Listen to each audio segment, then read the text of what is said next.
What up, guys? It's about 1:47 in the morning. Just watched three incredible game twos in the NBA playoffs. Gonna focus mostly on the Knicks game two victory over Philly and Denver's game two victory over the Lakers. The Cavs and Magic series honestly just hasn't been that interesting. It's been pretty simple. I did pick the Magic to win the series, of course. Doesn't look like that's gonna happen anymore. I know it's only been two games, but it just looks like Cleveland just has more talent. They're a more complete team. The Magic don't have enough scoring, and defensively, they've had no answer from Mitchell. So that seems like that's going to be the difference in that series. Cleveland most likely will move on. But let's look at this Knicks series. A lot of things going into this series with Embiid's injury status. The Knicks obviously riding a high, winning 50 games in the regular season, but they're without Randall, who is, their second star, and they have played incredibly well these first two games.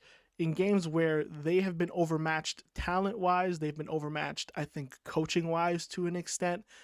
Their grind and their hustle has been able to propel them to two, I don't want to say improbable victories because they are the two seed in this matchup, but the Sixers are not a normal seven seed.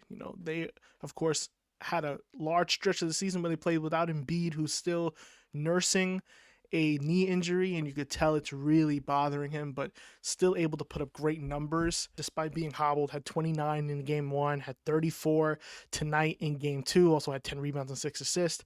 The real difference, I think, the most trouble the Knicks have had in terms of on the defensive end has been with Tyrese Maxey. I mean, he is playing unbelievable. Had 33 in the first game, goes off for 35 in this game.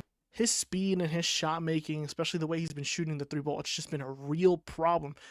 Embiid, of course, MVP last season. You knew there wasn't going to be much the Knicks could do to stop him, but they do have the size to throw at him. They have Isaiah Hartenstein, who had an incredible game tonight, and then you have Mitchell Robinson, who's a defensive big, and they have done a great job in their own ways of trying to make things difficult for Embiid. Things are already difficult given the injury. But the injury, maybe hurts him, I think, defensively more than it does offensively. Still gets to the free throw line, still getting the shots he wants. Of course, he had 34. So I'm not sure that you could point to the injury being a major difference in this series. Possibly. But I think the biggest difference has been Philadelphia being outworked, being out hustled. This is a team that is more talented up and down their roster than the Knicks. But defensively, the Knicks have been so disruptive to the others on the Philadelphia 76ers. They're getting killed by Maxey and Embiid. They combined for 69 points in game two. But the rest of them, the others, as Shaq likes to call them, getting 6 points from Batum, only 2 points from Reed, only 2 points from Buddy Hield. Tobias Harris didn't have a great night, shot 4 for 11, only had 10 points. And then Kyle Lowry doing a lot of the other things that don't show up on the box score, but obviously he's not been a scoring threat. And Kelly Oubre also had a very bad game with only 4 points, shot 2 of 7. So if you look at the series so far in these two games, what's been the difference? I think it's been the fact that the Knicks role players on the other side have played very well. If you look at, OG Anunoby, who obviously is one of the best defenders on the roster, getting in there, getting shots. Isaiah Hartenstein had 14 tonight. You look at Josh Hart, who's playing out of his mind. And I know after that first game, a lot of Philly fans and people were like, oh, can he replicate that kind of a shooting night? Well, when you leave the guy open and that's your game plan because they're loading up on Brunson and it's got to him, and we'll get to Brunson in a second. But if you're going to let a guy shoot shots wide open, still NBA players. I don't think it's a great long-term plan. And is Hart going to go 4 of 7 from 3 in the next two games of Philly? I'm not sure. Divincenzo, though, has been doing this against everybody all season. He went 4 of 8, obviously hit the really big three that gave him the lead late in the fourth. Bogdanovich came in, hit 2 big threes in the fourth quarter as well. McBride didn't hit a 3 tonight, but did him in game one. He's always been a constant that's going to be there scoring-wise. I think that's been the biggest difference. And I think the worry, if you're a Knicks fan like I am, going into these next two games in Philly, is do you have an answer for Tyrese Maxey? Because he's scoring almost 10 points over his season average. There's no one on this Knicks roster that can stay in front of him. And the problem is that he is also a great shooter and can make threes. He made like 3 threes in the first quarter. So what we've seen so far is OG Anunoby picking up Maxey, but they're running him through a lot of screens, trying to get switches. And once he gets on the Divincenzo and Hart, the thing with them is that they're very aggressive defensively. So what they're doing is they're trying to pressure Maxey, but Maxey's so fast. He's blowing by them, getting to the rim very easily. And if he's getting to the rim, he's going to get to the free throw line. So that's something you got to look to see if Tibbs can figure out going into these next 2 games in Philly to slow him down, because the role players are going to play better in Philly. That's just kind of how it is. Role players play best at home. You can't expect Oubre to shoot 2 of 7 in Philly. You can't expect Tobias Harris to shoot 4 for 11. Now, I think they've done a good job trying to ice those guys out, but at the same time, they're getting killed by Embiid and Maxey. Another part of it, obviously, is the struggles of Jalen Brunson. 8 of 29 tonight. It's been really, really brutal. Still put up 24 points, still had 8 rebounds, 6 assists. So he's doing other things to try and put his impact on the game. I really thought he should lean into being a playmaker more tonight. You got to adjust to what the defense is giving you. They are loading up on him. And they're also putting size on him, which has proven to be a big deterrent to him getting to the rim and getting shots that he likes. So it's he's shooting a lot of bad threes. He's shooting a lot of contested shots. And physically, it's wearing him down. So what I would like to see Tibbs do these next 2 games, find ways to get Brunson off the ball. Or you allow them to just take him out for certain possessions and play 4-on-4 basketball. We saw the Knicks actually made their run with Brunson on the bench. They had Deuce McBride in, had DiVincenzo, Bogdanovich. It was a better lineup that, I like Deuce McBride's pressure he puts on the ball. He's as fast as well, not obviously as fast as Maxey, but he was doing a good job of blowing by his defenders, breaking down the defense, making the defense collapse, and kicking out to guys, and also finding Hartenstein, who's always hovering around that area. So I think the Tibbs, this is, something that some people have criticized him for, is his ability to make playoff adjustments. Can he adjust this offense? Because you might not get the type of production you're getting from the bench on the road in Philly. And if you don't get that, you're in trouble. Philly's not going to stop. I think Philly, they're well coached. They have more talent. Me and James talked about this coming into this series, that Philly has the best player, arguably, despite, him being severely hobbled. They have the second best player in Maxey, and they have the better coach in this series. So all things point to Philly should be able to win this series. Now, Philly, they got to get big. And they got to get on the boards. They got to be physical. Now, whether the officiating will let them to be physical, I know that's going to be a constant conversation you hear Tuesday morning throughout the rest of the week until this game on Thursday. The officiating in this game. Now, late in the game, obviously, that's very important. And I know the last possession being talked about a lot. The last play is obviously going to be overanalyzed for the next few days until Thursday, until game 3. I do think you could have called a foul on, I think it was Josh Hart. But to me, I don't love referees calling close fouls like that late in the game. But at the end of the day, if it's foul, you call it.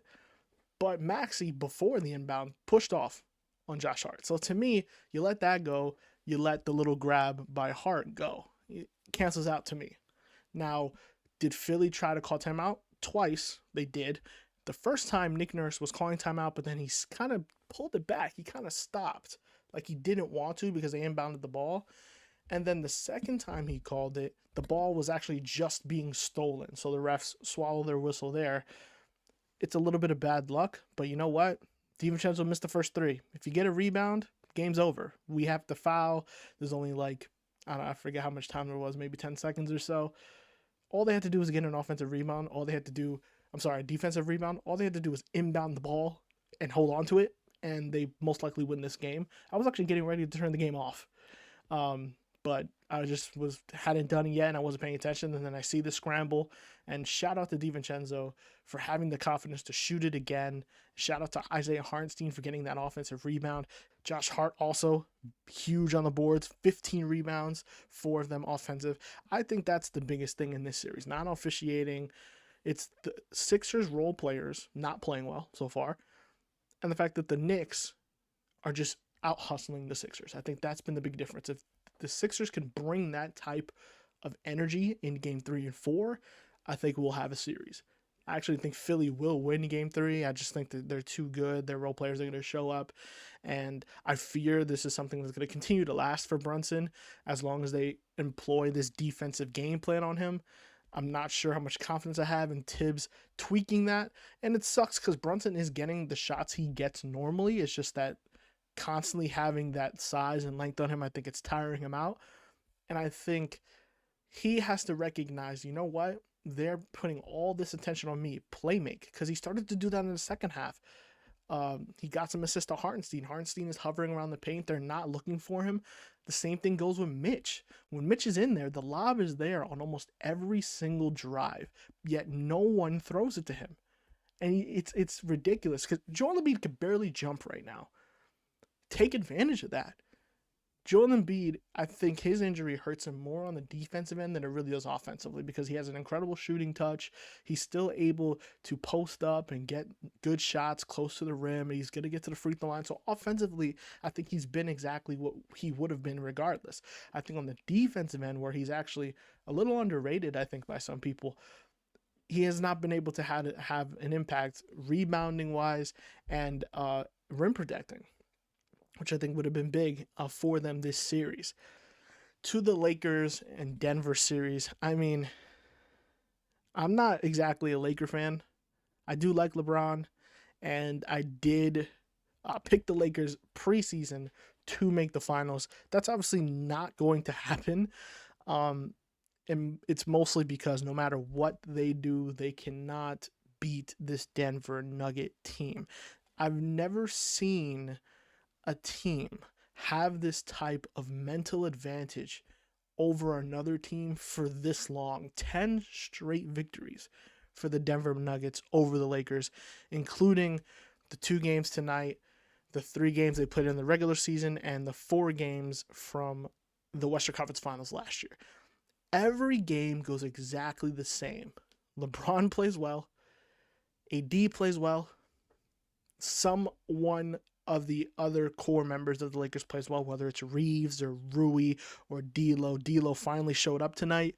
It was probably his best game against Denver, at least during this losing streak. Had 23 points, hit 7 threes. Everything can go right for the Lakers, and just no matter what, they have a stretch of the game where they just, everything they did to get a lead just goes away. And that is when Denver pounces on them. And then just when you get, like I said it on the podcast episode or last week, if the game is close, even if you're up 10, Denver knows what they're going to do. They have incredible execution, incredible discipline. They're probably one of the best coached teams in the league, and they have the best player in the NBA, head and shoulders, best player in the NBA. With that, you have to play perfect basketball. And the Lakers, you know what? They played a really, really good first 26 minutes of this game. With 10 minutes to go in the third quarter, they were up 68-48. They got outscored 53-31 to end the game. I mean, forget the game winner, because you know what? That's just an incredible shot by Jamal Murray, who finally he caught fire in the fourth quarter.